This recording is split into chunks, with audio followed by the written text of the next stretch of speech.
lihat ulama-ulama kita, para habaib. Coba buka internet kita, fitnah dan keserakahan.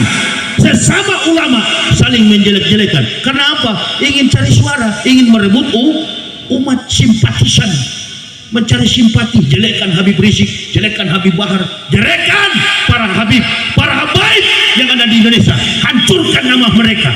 Dengan begitu kita akan menang. Hei, para munafik, sadarlah. Kuliah. Ibu bapak, tidak ada orang Islam meyakinkan saya tentang Islam benar. Dari sisi kultur saya orang Manado, susah saya masuk Islam. Dari sudut pandang teologi, saya adalah seorang petinggi gereja. Saya yang mempendetakan para pendeta. Bodoh sekali kalau saya masuk Islam, membuang hal duniawi yang dicari-cari orang-orang sekarang. Umat Islam jatuh karena haus dengan kedudukan, haus dengan harta. Rok sukuli hotiat, hubud dunia, rok sukuli hotiat. Cinta kepada dunia adalah akar dari segala kejahatan. Kita berkelahi, kita saling menjatuhkan sesama Muslim. Kafir di luar sana banyak melihat kita nggak sayang kepada agama ini. Ibu bapak, saudara-saudaraku yang mau tersinggung silahkan mati tersinggung di situ. Saya nggak peduli, saya bela agama ini.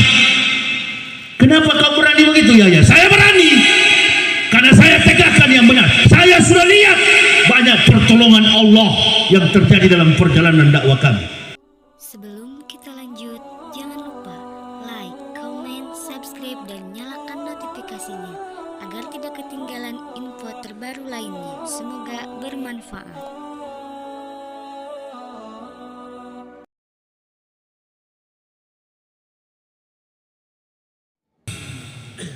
Saya ini ibu bapak, tidak ada golongan dalam Islam. Wallahi, orang mau kunut saya ikut kunut, orang tidak kunut tidak peduli saya ikut.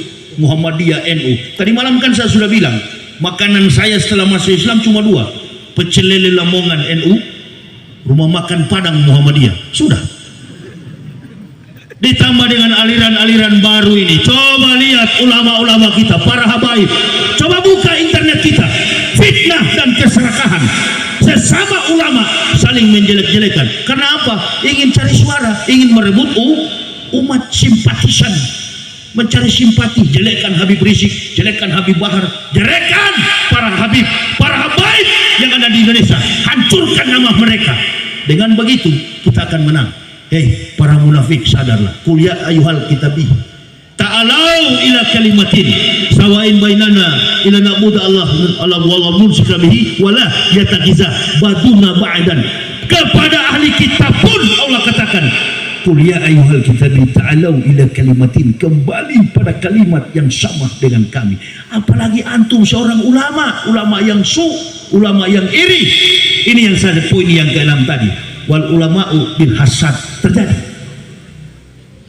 Kok saya kaget, mohon maaf. Para kiai yang ada di sini, saya mohon maaf, beribu maaf. Kenapa nggak dari dulu tuh Habib-Habib itu dicungkil?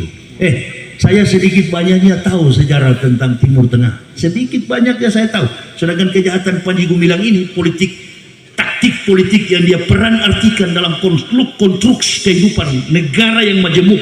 Indonesia yang pluralistik, berbeda suku, kaum, bangsa, dan bahasa. Ketika dia dituduh sebagai pendiri NII, dia mulai beranjak ke sana, pura-pura pro kepada orang kafir. Orang kafir mendukung. Ini rahasia yang kadangkala kita umat Islam tak paham. Antum jelekkan para habaib, terus bagaimana dengan doa kita? Ya Allah, berikanlah tempat yang mulia yang engkau janjikan kepada Nabi dan para keturunannya. Allahumma sholli wa sallim ala Sayyidina Muhammad wa ala alihi wa sahbihi wa sallim. Kita sudah menyampaikan selamat kepada Rasulullah karena ketegasan beliau, karena dakwah beliau, karena panggilan hidayah beliau kepada seluruh keturunannya, anak cucunya sampai kepada kita. Jangankan dengan orang Arab, ibu bapak, secara genealogi, secara genetika. Tadi kan ayatnya dibaca itu. Qul innani hadani Rabbi ila siratin mustaqim dinan qiyamah millata Ibrahim hanifa wa ma kana minal musyrikin. Qul inna sholati wa nusuki wa mahyaya wa mamati lillahi rabbil. Doa siapa itu? iftitah yang diimplementasikan umat Nabi SAW. Pertanyaannya, kapan Rasulullah jumpa dengan Ibrahim? Mari ibu bapak, ketika akhir kita tahiyatul akhir, siapa yang kita sebut? Allahumma sholli ala sayyidina Muhammad wa ala ali sayyidina Muhammad kama sholaita ala sayyidina Ibrahim wa ala ali sayyidina Ibrahim wa barik ala sayyidina Muhammad wa ala ali sayyidina Muhammad kama barakta ala sayyidina Ibrahim fil alamin innaka Hamidun. Berapa nama nabi yang disebut dalam at-tahiyatul akhir itu? 2 nabi. Rasulullah sebagai Sayyidul Anbiya, Ibrahim sebagai Abu Anbiya, bapak dari semua orang beriman, bapak dari segala nabi. Dari Ibrahim inilah dia menyeberang dari sebuah sungai menuju ke Turki, sampai dia di Ankara, sampai di Istanbul. Bahkan perahunya Nuh terdampar di Bukit Ararat. Itu adalah sejarah bahwa tulang-tulang dan postur tubuh masyarakat Turki adalah keturunan Nabi Nuh, punya 3 anak, Sem, Ham, dan Yafet. Rasulullah yang mulia ini, Nabi yang paling banyak disampaikan oleh nabi-nabi sebelum beliau, sampai nabi terakhir Isa menyampaikan akan datang Rasulullah Muhammad sallallahu alaihi wasallam. Jadi nabi-nabi itu ibu bapak dari Yaman Selatan. Tadi ada Habib perkenalkan, Ustadz ini dari Yaman. Iya, Yaman Selatan, Inat. Dari sana sumber para nabi. Rasulullah ini masih jauh ratusan ribu, masih zaman prasejarah sampai pada zaman sejarah. Dari zaman sebelum Masehi sampai ke zaman Masehi, itu yang disebut dengan Isa al-Masih, karena dia posisinya dalam kurun waktu Masehi. Ibu bapak, tidak ada orang Islam meyakinkan saya tentang Islam benar. Dari sisi kultur saya orang Manado, susah saya masuk Islam. Dari sudut pandang teologi, saya adalah seorang petinggi gereja, saya yang mempendetakan para pendeta. Bodoh sekali kalau saya masuk Islam, membuang hal duniawi yang dicari-cari orang-orang sekarang. Umat Islam jatuh karena haus dengan kedudukan, haus dengan harta. Rok sukuli hotiat, hubud dunia, rok sukuli hotiat. Cinta kepada dunia adalah akar dari segala kejahatan. Kita berkelahi, kita saling menjatuhkan sesama Muslim. Kafir di luar sana banyak melihat kita nggak sayang kepada agama ini. Ibu bapak, saudara-saudaraku yang mau tersinggung silahkan mati tersinggung di situ. Saya nggak peduli, saya bela agama ini. Kenapa kau berani begitu? Ya, saya berani karena saya tegakkan yang benar. Saya sudah lihat banyak pertolongan Allah yang terjadi dalam perjalanan dakwah kami. Dulu saya mau ceritakan satu kisah nyata dengan istri yang ikut saya ini. Ibu bapak tahu, di Lampung kami berhenti di pompa bensin. Kilat menyambar, hujan deras, pompa bensin tutup. Menjelang sholat maghrib, petir jatuh di depan ban mobil saya. Petir menghantam mobil yang kami parkir di pompa bensin. Anak saya yang perempuan terlempar ke belakang. Tahun 2009 waktu itu di Lampung Timur. Barang-barang di mobil itu terlempar semua, tertindis anak saya. Karena saya kalau berangkat dengan anak saya biasanya itu tidak, mobil tidak ada kursi di belakang, saya gergaji. Terlempar anak saya. Hujan reda, petir pun guntur, kilat berhenti, datang petugas pom bensin. Pak, Bapak dari mana? Saya dari Jakarta. Mau kemana Pak? Mau pergi ke Riau. Dulu tol belum jadi, tahun 2009. Jalannya rusak. 15 jam kalau dari Lampung menuju ke Palembang. Sekarang cuma 4 jam karena sudah ada tol. Bapak mau kemana Pak? Saya mau ke Riau. Lewat lintas timur. Hati-hati Pak. Kalau nanti Bapak bertepatan malam, cari hotel, cari penginapan. Banyak sekali perampok. Oh, saya bilang saya sudah tahu. Boleh kami tanya? Boleh. Nggak apa-apa Bapak, nggak. Tuh Pak, tadi kami lihat dari dalam pompa bensin petir jatuh, bolong di samping ban. Jangankan diri kami, ban mobil kami tidak terkelupas. Kebetulan, insya Allah malaikat lewat dan kami aman. Orang kafir yang tadinya berencana untuk membunuh kami ketika kami datang dakwah di Manado. Yang ngancam itu justru masuk Islam. Kau mau membunuh saya, silakan kamu bunuh. Kami sudah kerahkan 20 orang akan membunuh kamu. Tiba-tiba kami tidak berdaya. Mari sudah pulang. Bahkan orang yang saya tabrak di Makassar, orang Toraja, jahit 80 benang kepalanya, terlempar ke atas dia. Karena disuruh pendetanya tabrak mobil saya. Dia yang jatuh, dibawa ke rumah sakit, dan apa dia bilang? Waktu Ustadz tabrak saya, di mobil Ustadz itu banyak sekali orang berjubah. Saya bilang, bohong kamu. Saya cuma sendiri, baru tadi pagi saya antar istri saya terbang karena mau melahirkan. Anak pertama perempuan saya, yang sekarang di pesantren itu. Bohong kamu, tidak ada orang, saya sendiri yang bawa mobil. Wallahi, saya lihat di belakang dan di samping Ustadz itu banyak sekali orang berjubah putih. Kalau cerita begini, mana mungkin Ustadz, kami sudah muslim dari kecil, antum baru masuk Islam. Beda. Antum semua ibu bapak sudah Islam dari kecil, sudah banyak mujizat yang Allah berikan, sudah banyak keajaiban, sudah banyak nilai keberkahan yang Allah berikan. Allah ingin yakinkan kepada orang yang dari kafir supaya teguh imannya. Jangan seperti Ibrahim tadi malam saya katakan, ya Allah, haifa tuhyil maut. Bagaimana engkau bangunkan orang mati? Kata Allah, Ibrahim, siang malam kau hidup dengan saya. Siang malam antum bermunajat dengan saya. Masih ragu? Bukan ragu ya Allah, tapi saya ingin supaya hatiku tambah tenang. Inilah manusia. Inilah. Di saat terdesak pura-pura kuat, padahal sudah mau mati.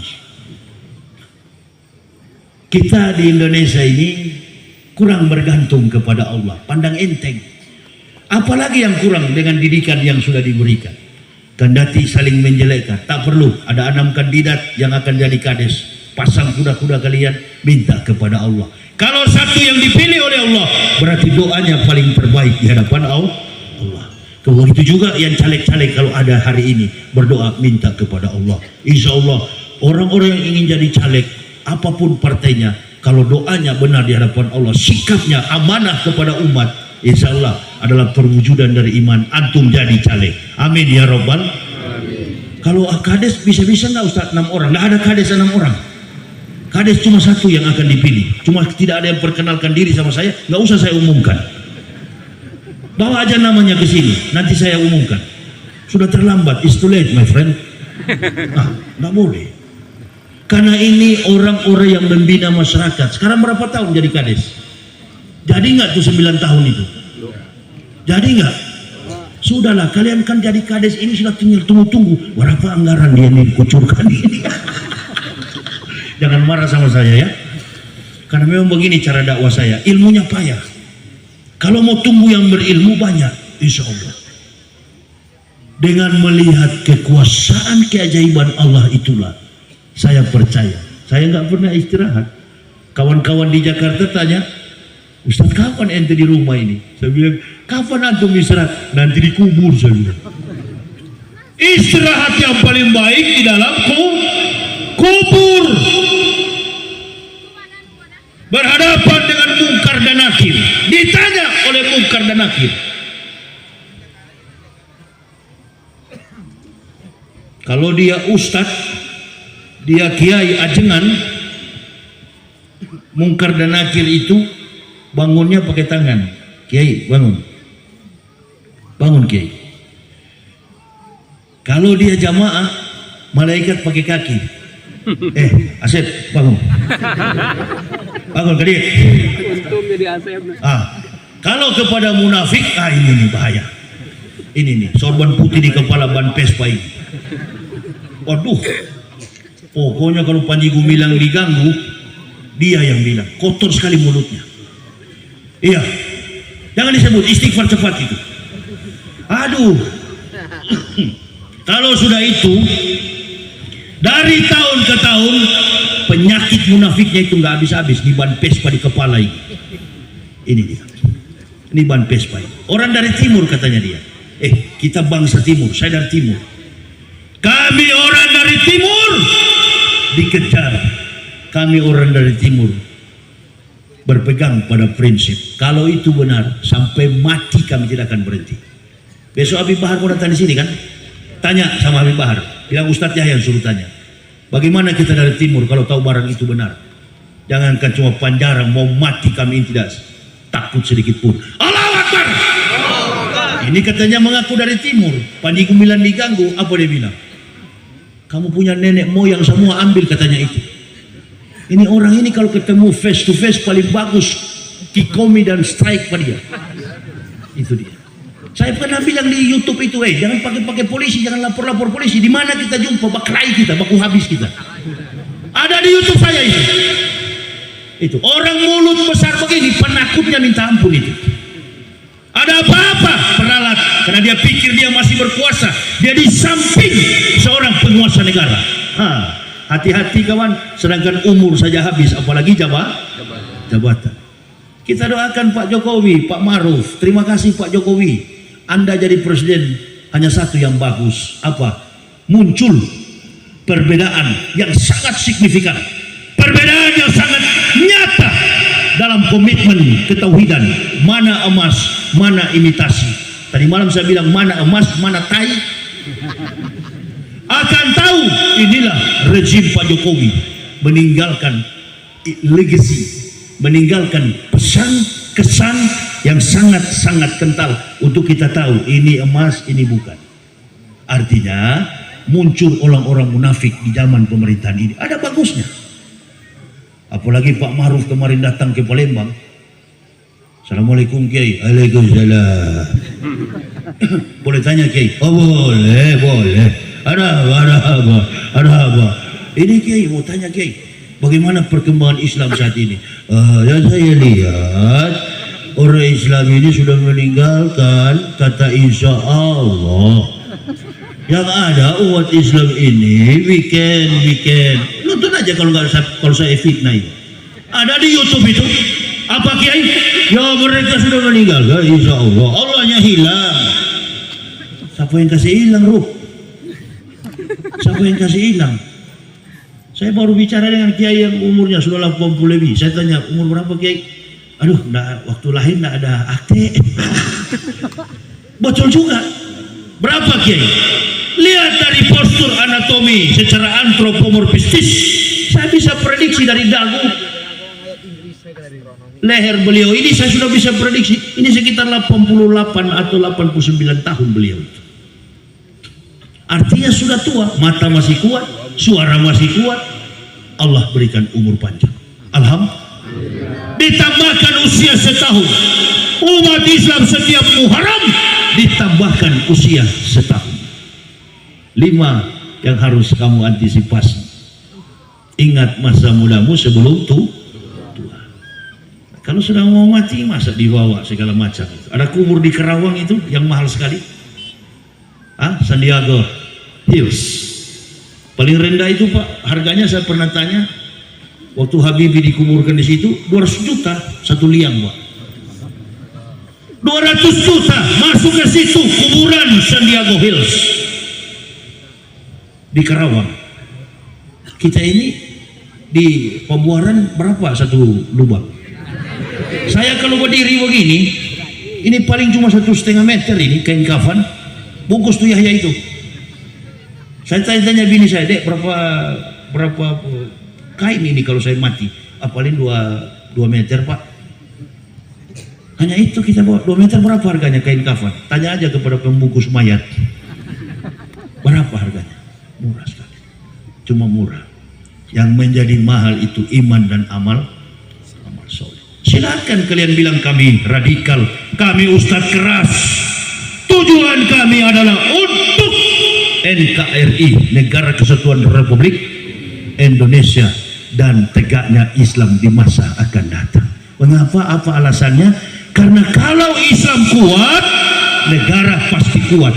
Kalau Islam ini diutak-atik, dicungkil-cungkil, ulama diadu domba, pecah ukhuwah Islamiyah. Lihatlah sekarang yang terjadi, manuver politik.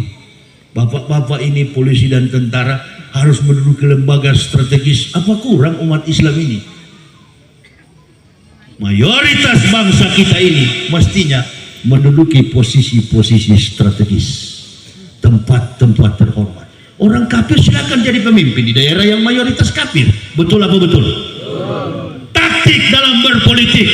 Mana suara ulama-ulama yang lama mengembalikan citra politik dalam konteks kekinian, dalam sifat religius.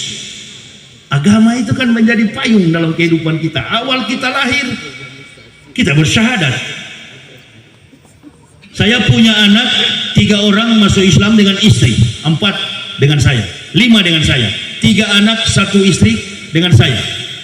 Waktu kami masuk Islam, kodrat yang Allah berikan kepada kami dalam ucapan dan statement di hadapan manusia, la ilaha illallah Muhammadar Rasulullah, asyhadu an la ilaha illallah Muhammadar Rasulullah, I witness there is no God but Allah and the Prophet Muhammad is the messengers of Allah. Kami bersaksi tidak ada Tuhan selain Allah dan Nabi Muhammad adalah utusan Allah. Bersaksi diikat oleh Allah. Kau sudah bersaksi kan? Saksikan. Di mana ketauhidan itu, di mana kerasulan Nabi Muhammad itu. Percaya Nabi Muhammad Nabi, berarti kita beriman kepada semua Nabi. Terus bagaimana Ustaz dengan ajaran Kristen? Orang Islam ini kan sudah terlanjur salah memahami. Kalau bilang Isa, dia identik dengan Kristen. Salah. Di Kristen bukan Isa, di Kristen itu adalah Yesus. Lakum dinukum. Cuma mereka secara filosofis, filsafat Bible, mereka mempelajari filsafat teologis, asumsi teologis atau spekulatif, filsafat spekulatif. Mereka asumsikan Tuhan mereka yang bernama Yesus seolah-olah adalah pribadi Nabi Isa. Tidak boleh. Isa itu adalah Nabi kita umat Islam. Isa Nabi atau bukan?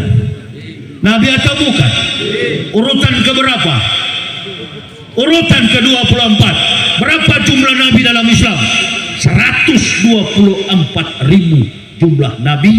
Di dalamnya ada 25 Rasul. Nabi belum tentu Rasul. Rasulullah sudah pasti Nabi. Tentara, polisi belum tentu jenderal, tetapi jenderal sudah pasti tentara atau polisi. Nabi yang terakhir, Nabi kita Muhammad, sebelum Rasulullah datang, Nabi Isa sudah membentangkan perintah itu. Di saat mana Isa menyampaikan itu? Di saat Nabi Isa masih dalam ayunan, masih dalam buayan, masih bayi, baru 8 hari lahir, Isa sudah bisa berbicara. Wa idzqala Isa bin Maryam, ya bani Israila, ini Rasulillahi ilaikum musyriqalim. Baina yadaya minat Taurat wa wasisrum bi rasulil ya'ti min barismuhu. Apa kata Yahudi? Falama ja'um bil bainati qalu hadza sihrun mubin. Bohong katanya Al-Masih itu. Dia adalah penyihir yang nyata, tukang sihir yang nyata. Nabi Isa dituduh oleh Israel tukang sihir. Ini Paulus punya permainan. Dia bermain secara filsafat, tuhankan Al-Masih karena datang dalam proses yang tanpa konotasi seks. Ini yang Al-Quran katakan. Mereka berkelahi, mereka tidak lagi bersatu, mereka memperdebatkan tentang ketuhanan Isa Al-Masih. Mereka orang-orang yang tertipu. Mereka mengatakan Isa disalib. Kapan Isa disalib? Saya lebih baik melarat, keluar miskin, tidak punya apa-apa, karena saya tahu besok saya cuma pulang dengan baju 2 meter. Tidak banyak yang saya bawa. Terus antum, banyak yang di rumah sakit sudah mau mati. Pakai apa itu? Infus, ditaruh di badan, di tangan, di kaki. Saya pernah diinfus juga. Tapi saya bilang kepada kepala rutan di Bareskrim, aduh, mudah-mudahan cepat mati. Jangan begitu Ustaz. Lelah melihat keadaan dunia ini. Allahu Akbar. Apa yang antum mau pikirkan? Banyak yang kemudian sehat-sehat roboh. Ada pejabat yang sedang joget-joget. Banyak kan di YouTube itu, di Facebook. Sementara dangdut, wah, cangkul sana, cangkul sini, goyang kawan, banting sana, banting sini, banting betul ke bawah. Mati memang. Itu dicabut oleh malaikat maut. Ibu bapak doakan saya supaya malaikat maut belum cabut nyawa saya. Amin. Bilang kepada malaikat maut, sehatkan Yahya Waloni itu. Kami akan terus mendakwahkan, menegakkan Islam ini. Kami berjalan pada konsep yang nahi mungkar, memberantas yang batil, menguburkan, menegakkan yang ma'ruf, to revive the truth, to bury deviation, mengangkat kebenaran, menguburkan